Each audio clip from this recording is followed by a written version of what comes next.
सबैमा नमस्कार। मेरो नाम चाहिँ निशान नेउपाने। हाल पूर्वाञ्चल इन्जिनियरिङ क्याम्पस धरानमा चौथो वर्ष कृषि इन्जिनियरिङ पढ्दै गएको विद्यार्थी। आज यस भिडियो मार्फत म तपाईहरुलाई कृषि इन्जिनियरिङ के हो, कृषि इन्जिनियरिङको महत्त्व के छ र कृषि इन्जिनियरिङमा के रोजगारीको अवसरहरू छ त्यसको बारेमा बुझाउन आएको। हामी सबैलाई थाहा छ कि नेपाल एक कृषि प्रधान देश हो। यहाँ मानिसको मुख्य पेशा नै कृषि हुने गर्दछ र यो कृषि प्रधान देशमा कृषि इन्जिनियरिङको एकदमै धेरै आवश्यकता र एकदमै धेरै महत्त्व छ। र कृषि इन्जिनियरिङको महत्त्व के छ भन्दाखेरि प्रिसिजन एग्रिकल्चरको कुरादेखि लिएर फार्म मेकानाइजेसनको कुरा, कोल्ड स्टोरेज डिजाइन अनि फार्म सेट डिजाइनदेखि लिएर स्ट्रक्चरल डिजाइन र इरिगेसनको धेरै कुराहरू चाहिँ कृषि इन्जिनियरिङले हेर्ने गर्दछ। कृषि इन्जिनियरिङमा चाहिँ के कस्ता जब अपर्च्युनिटीहरू छन् त? Government sector, private sector, NGOs and INGOs, entrepreneurship र एब्रोड स्टडीको लागि पनि एकदमै राम्रो कोर्स हो। किनभने यहाँनेरि 60% सिभिलको कोर्स, 20 देखि 25% मेकानिकलको कोर्स र अरू एग्रिकल्चरको कोर्स हुने गर्दछ।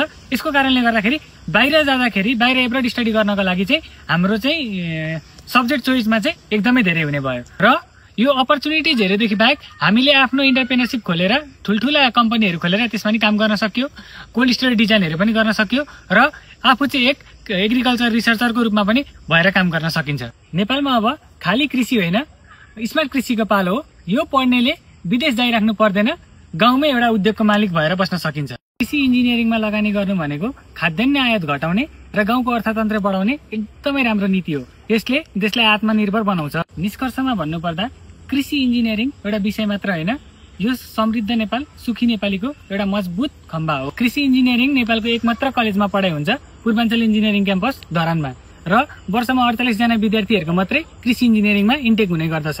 तर हामीले यही हेर्नु पर्दाखेरि अरू इन्जिनियरिङ, अरू फ्याकल्टीमा चाहिँ के हुन्छ भन्दाखेरि वर्षमा इन्टेक धेरै छ हैन। त्यसको कारणले गर्दाखेरि मास प्रोडक्सन भयो र केही सरकारी जागिरमा केही कोटा खोलिदाखेरि पनि त्यहाँनिर कम्पिटिसन चाहिँ एकदम धेरै हुने गर्दछ। तर कृषि इन्जिनियरिङमा चाहिँ कम्पिटिसन पनि थोरै छ र यसको महत्त्व पनि धेरै छ। हाम्रो कृषि इन्जिनियरिङ पढ्ने अग्रजहरू एकदमै वेल सेटल हुनुहुन्छ। सचिवदेखि उपसचिवको पोस्टहरू सरकारी जागिरमा, सिँचाइको विभागमा देखि लिएर एब्रोड स्टडीमा जानुभएको र एब्रोडमा पनि वेल सेटल भएर बस्नुभएको छ। र कृषि इन्जिनियरिङ पढ्नुभएको हाम्रो अग्रज नासामा पनि काम गरिराख्नु भएको छ। हाम्रो कृषि इन्जिनियरिङको चाहिँ एकदमै सानो फ्यामिली छ। टोटल्ली नेपालमा भन्नुपर्दाखेरि 700 देखि 800 जना मात्रै कृषि इन्जिनियरहरू हुनुहुन्छ।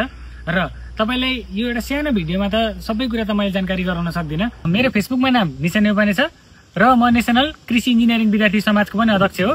तपाईहरुलाई केही जिज्ञासा अथवा कृषि इन्जिनियरिङको बारेमा बुझ्न छ भने त्यहाँ गएर मलाई मेसेज गर्न सक्नुहुन्छ।